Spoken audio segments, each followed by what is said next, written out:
Hola con todos, hoy vamos a hablarles sobre las fuerzas en el movimiento circular.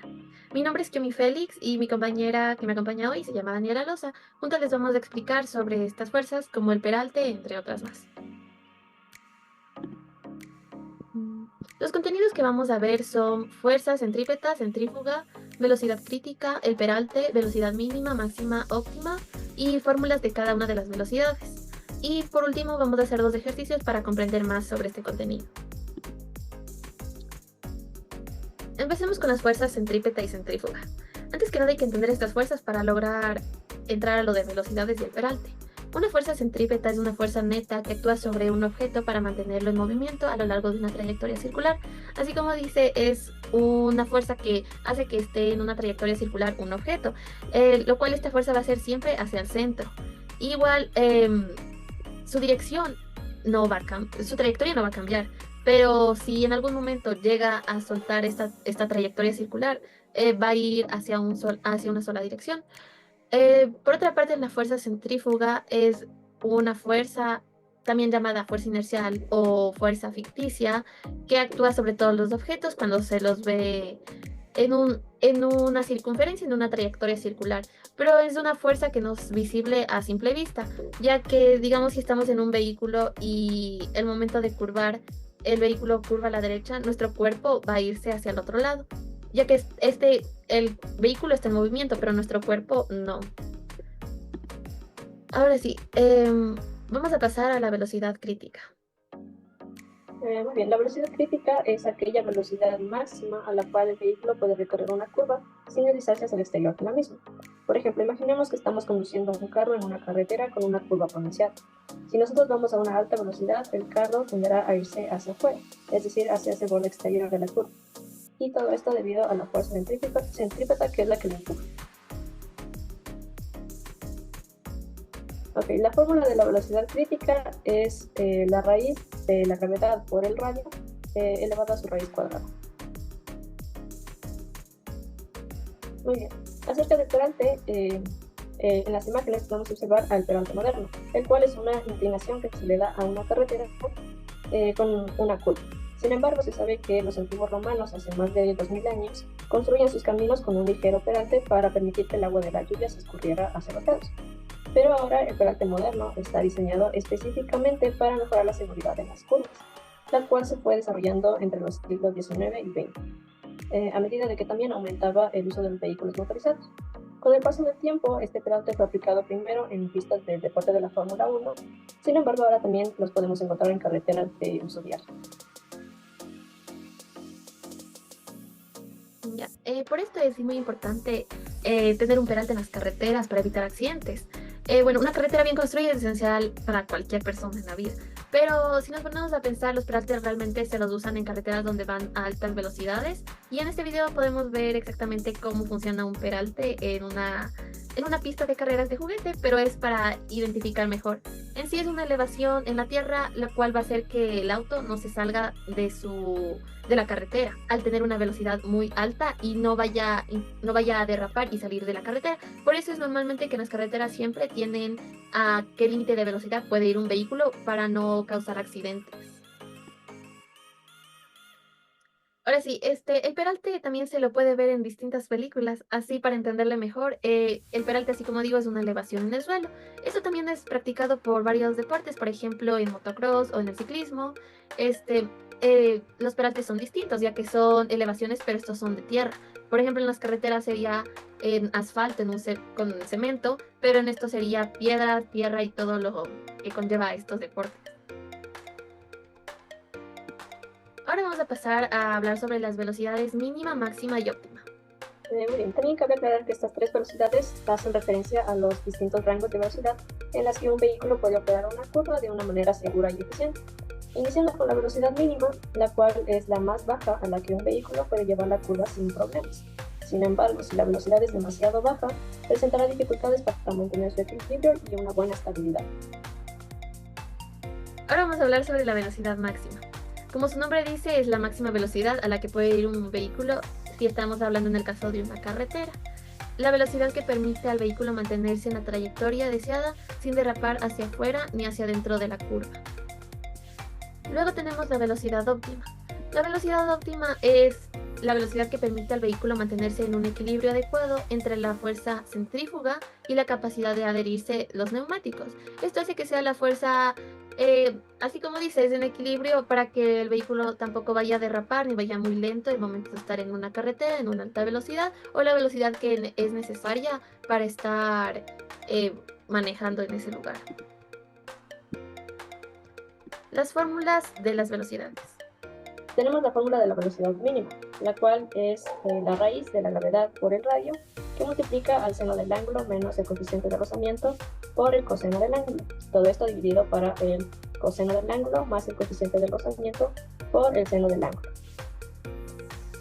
Ahora, como fórmula de velocidad máxima no es tan distinta a la velocidad mínima, ya que cambian los signos, pero la velocidad máxima, la fórmula es la siguiente.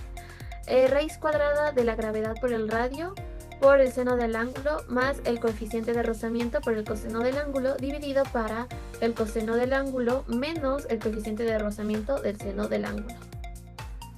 Ahora, como fórmula de la velocidad óptima, tenemos que la velocidad óptima es igual a la raíz cuadrada de la gravedad por el radio por la tangente del ángulo. Ahora sí vamos a pasar a realizar los ejercicios. Van a ser 2 ejercicios en los cuales vamos a poder ver el ángulo del peralte, descubrir cuál es el ángulo y también la velocidad máxima a la que puede ir un vehículo en una carretera sin peralte. Ok, iniciamos con nuestro ejercicio, el cual dice que un coche toma una curva sin peralte que tiene un radio de 30 metros. Si el coeficiente de rozamiento entre los neumáticos y el asfalto es de 0,6, ¿cuál es su velocidad máxima a la que puede tomar una curva sin que derrape? Ok, entonces ahora empezaremos sacando los datos que el ejercicio nos proporcionó. Por tanto, tenemos que el radio mide en unos 30 metros, el coeficiente de rozamiento que tiene un valor de 0,6. Y nuestra incógnita que se va a encontrar la velocidad máxima. Ahora, las fórmulas y datos que usaremos será la gravedad de la Tierra, que su valor es de 9,8 metros sobre segundos al cuadrado. Tenemos la fórmula de la fuerza centrípeta, que es el coeficiente de rozamiento por la normal, y la fórmula de la aceleración centrípeta, que es la velocidad al cuadrado sobre el radio. Ya, muy bien. Entonces, nosotros hemos diseñado un diagrama de cuerpo libre, donde se puede observar gráficamente al vehículo tomando la curva con todas las fuerzas ya señaladas para facilitar la resolución del ejercicio. A ver, empezaremos dividiendo la sumatoria de las fuerzas en el eje X y en el eje Y. Para esto, tenemos que la sumatoria de las fuerzas en X, que será igual a la masa por la aceleración, y a la sumatoria de las fuerzas en el eje Y, que será igual a C. Ahora colocamos los datos a estas dos fórmulas que tenemos. Por tanto, para la sumatoria de fuerzas en el eje X será la fricción, que será igual a la masa por la aceleración centrípeta, y para la sumatoria de fuerzas en Y tenemos a la normal menos el peso, que será igual a 0. Aquí la normal y el peso se están restando, ya que si observamos en el gráfico, ambas se contrarrestan. A ver, ahora con lo anteriormente visto, empezaremos con la resolución del ejercicio. Iniciando con las fuerzas en el eje Y, recordaremos que la normal menos el peso igual a 0, pero en este caso vamos a cambiarla llevando el peso que está negativo al otro lado de la igualdad, llevándolo como positivo. Sin embargo, también recordemos que al peso se lo puede identificar por la multiplicación de la masa por la gravedad. Por tanto, la fórmula de la normal nos quedaría que es igual a la masa por la gravedad. Ahora dirijámonos a las fuerzas en el eje X. Tenemos a la fricción, que es igual a la fuerza centrípeta. Sin embargo, a la fricción también se lo puede identificar al multiplicar el coeficiente de rozamiento por la normal, la cual nos dará igual a la masa por la aceleración centrípeta. Ahora también recordemos que la fórmula de la aceleración centrípeta era igual a la velocidad al cuadrado sobre el radio. Así que aquí estaríamos representando su resultado de la fórmula de la aceleración centrípeta, quedándonos al coeficiente de rozamiento por la normal, que será igual a la masa por la velocidad al cuadrado sobre el radio. Ahora vamos a reemplazar a la normal en X por el resultado que nos dio en el punto 3, que era la multiplicación de la masa por la gravedad. Por tanto, ahora se realizaría la multiplicación del coeficiente de rozamiento por el resultado de la normal, que es la masa por la gravedad, que nos dará igual a la masa por la velocidad al cuadrado sobre el radio. ¿Okay? Y como podemos observar aquí, podemos cancelar ambas masas. Por tanto, tendríamos al coeficiente de rozamiento que multiplica a la gravedad, y esto es igual a la velocidad al cuadrado sobre el radio. Ahora, nosotros tenemos que encontrar la velocidad máxima, que es la incógnita de nuestro problema. Para eso tendremos que despejar esta fórmula. Por tanto, llevaremos al radio que está dividiendo a la velocidad al cuadrado, pero que ahora pasará a multiplicar el coeficiente de rozamiento y por la gravedad. Por tanto, nos va a quedar al radio que multiplica al coeficiente de rozamiento y por la gravedad, que será igual a la velocidad al cuadrado. Sin embargo, vemos a ese cuadrado y eso tenemos que eliminarlo. Para eso ubicaremos raíces en ambas partes de la igualdad para no alterar la operación. Ya cancelado el cuadrado de la raíz, tendremos que la velocidad será igual a la raíz del radio que multiplica al coeficiente de rozamiento por la gravedad. Y reemplazando con los datos que nos brindó el ejercicio, nos quedaría que la velocidad será igual a la raíz del radio, que es de 30 metros, por el coeficiente de rozamiento, que es 0,6, y por la gravedad, que su valor es de 9,8 metros sobre segundos al cuadrado, quedándonos como resultado que el vehículo podrá recorrer la curva sin derrapar, teniendo como velocidad máxima de 13,28 metros sobre segundos. Ahora vamos a pasar al ejercicio 2. El ejercicio 2 vamos a descubrir cuál es el ángulo del peralte. En el ejercicio 2 tenemos que un vehículo circula sobre una curva peraltada de 60 metros de radio, suponiendo que no existe fuerza de rozamiento. ¿Cuál debe ser el ángulo del peralte para que el vehículo pueda tomar la curva a 60 km por hora sin derrapar? De datos vamos a tener que el radio va a ser de 60 metros. Como dice que no tiene fuerza de rozamiento, entonces la fricción va a ser de 0 newtons. Y nuestra velocidad del vehículo va a ser de 60 km por hora. Pero como necesitamos necesitarlo en metros sobre segundo, vamos a dividirle por 3.6, lo que nos dará un resultado de 16.67 metros sobre segundo, que es igual que decir 60 km por hora. La incógnita que necesitamos resolver es el ángulo de nuestro peralte. Aquí hay que entender una cosa, el peralte tiene un ángulo, en sí el peralte lo vamos a llamar beta, y siempre es necesario hacer un diagrama de cuerpo libre. Lo que se podría entender que es esto. Es recomendado hacer el diagrama de cuerpo libre ya que va a ser más fácil ubicar las fuerzas que están actuando en nuestro ejercicio. Entonces aquí tenemos peso, fuerza normal, pero si podemos ver la fuerza normal siempre es perpendicular hacia nuestra superficie. Y como la superficie está peraltada, entonces la fuerza normal no va a quedar en el eje de las Y, lo cual significa que la fuerza normal se va a dividir en normal en Y y normal en X. Y necesitamos saber el ángulo que tenemos aquí. Uno de los datos más curiosos de esto es que el mismo ángulo del peralte que nos encuentra aquí es el mismo ángulo del peralte que se va a encontrar acá. Ya que por lógica, supongamos que el ángulo es de 30. El 30 que va a estar aquí, el 30 que va a estar aquí va a ser lo mismo que va a estar acá. Y si nos damos cuenta, aquí va a formar un ángulo de 90 grados. Si aquí nos dice que es 30 aquí y 30 acá, eso significa que acá va a necesitar 60, desde esta línea, desde el eje de las X. Y así va a formar 90. 30 más 60 se va a volver 90. Entonces, si aquí tenemos 60, acá nos faltaría otros 30 para formar otro ángulo de 90, que sería todo el eje de las X y Y. Por lo cual, el mismo valor del ángulo que tiene aquí el peralte como el de acá va a ser el mismo, suponiendo que era 30. Eso puede variar, depende del valor que sea del ángulo. Ahora sí, vamos a hacer la aceleración centrípeta. Recordando la fórmula es velocidad al cuadrado dividido por el radio. Entonces la aceleración centrípeta vamos a cambiarle los valores que nos da el ejercicio y lo vamos a dividir, lo cual nos daría un resultado de 4,63 metros sobre segundo al cuadrado. Ahora sí, pasamos a la siguiente, lo que sería la operación. Este resultado vamos a dejarlo en un lado, igual que nuestro diagrama de cuerpo libre que nos va a ayudar. Ahora sí, como tenemos X y Y, vamos a tener una sumatoria de fuerzas en X y una sumatoria de fuerzas en Y. Entonces la sumatoria de fuerzas en X va a ser igual a masa por la aceleración y la sumatoria de fuerzas en Y va a ser igual a 0, ya que se contrarrestan las fuerzas al tener peso y fuerza normal. Por eso va a ser igual a 0. Entonces empezamos a reemplazar con las fuerzas que nos dice el diagrama. Fuerza normal en X es igual a la masa por la aceleración y fuerza normal en Y menos el peso es igual a 0. Es menos porque se contrarresta. Ahora sí, vamos a empezar con el eje en Y. La fuerza normal en Y menos el peso es igual a 0. Lo que vamos a hacer es que vamos a pasar el peso al otro lado de la igualdad, lo cual se va a volver positivo y nos va a quedar como fuerza normal en Y es igual a peso. Entonces aquí hay una cosa que siempre se tiene que ver. Como está la fuerza normal dividiéndose en el eje Y y en el eje X, vamos a tener que encontrar el ángulo. Así como les expliqué antes, se van a tener que encontrar este ángulo de aquí y este ángulo. Entonces, el momento de encontrar eso, como es del mismo y la fuerza normal es del mismo lugar, entonces eso no pasaría nada. Pero necesitamos tener coseno y seno del ángulo. Y para saber esto tenemos que tomar en cuenta nuestro cateto opuesto, nuestro cateto adyacente, nuestra hipotenusa, depende del lugar.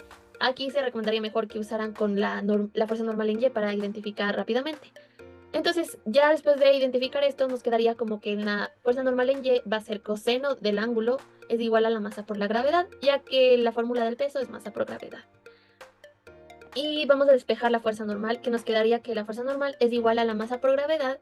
Y como necesitamos despejar, el coseno del ángulo va a pasar a dividir. Y eso sería, vamos a dejarle como una fórmula que vamos a utilizar más adelante. Luego vamos a pasar al eje X. En el eje X tenemos la fuerza normal en X es igual a la masa por la aceleración. La fuerza normal en X, como aquí tenemos coseno, siempre si hay un coseno aquí, el otro va a ser seno. Si este fuera seno, el otro va a ser coseno, porque es como decirle lo que le complementa. Entonces aquí va a ser fuerza normal por el seno del ángulo es igual a la masa por la aceleración. Entonces, si, como les dije que vamos a usar la fórmula de acá, vamos a reemplazar la normal con la fórmula que tenemos en la parte del punto 3. Entonces, aquí va a ser masa por gravedad dividido para el coseno del ángulo por el seno del ángulo es igual a la masa por la aceleración. Aquí podemos ver que las masas se van a eliminar automáticamente, ya que las masas en estos ejercicios se podrían eliminar desde un inicio, pero para poder entenderle mejor al ejercicio y ir en un orden específico y no confundirnos, es mejor hacerle paso por paso. Entonces aquí eliminamos la masa de un lado de la igualdad como del otro lado. Y nos quedaría igual a que la gravedad por el seno del ángulo dividido por el coseno del ángulo es igual a la aceleración centrípeta. Hay una cosa muy importante que la aceleración centrípeta. Aquí va a ser aceleración centrípeta, ya que normalmente solo es masa por aceleración. Pero aquí es aceleración centrípeta porque estamos hablando sobre circunferencias, ya que el peralte es en una curva, entonces las curvas son circunferencias. Ahora sí, si nos damos cuenta, el seno del ángulo sobre el coseno del ángulo, esto es una tangente, por lo cual vamos a reemplazarle, en vez de tenerle seno sobre coseno, vamos a ponerle tangente en el punto 5, lo cual sería gravedad por tangente del ángulo es igual a la aceleración centrípeta. Luego vamos a intentar despejar ahora el ángulo, lo que significaría que vamos a pasar la gravedad a la parte del otro lado como división, ya que está multiplicando con la fórmula de la aceleración centrípeta que va a ser velocidad al cuadrado dividido para radio.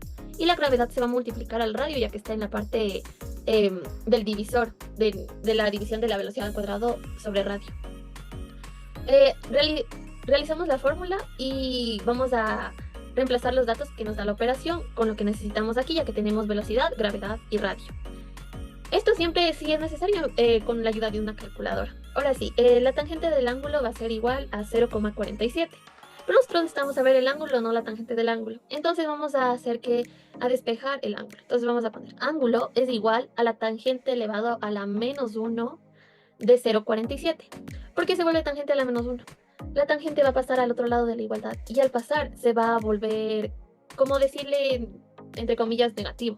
Si fuera cotangente también pasaría algo parecido, pero en este caso va a ser tangente elevado a la menos 1 de 0,47, lo cual nos daría un ángulo de resultado que sería de 25,17 grados.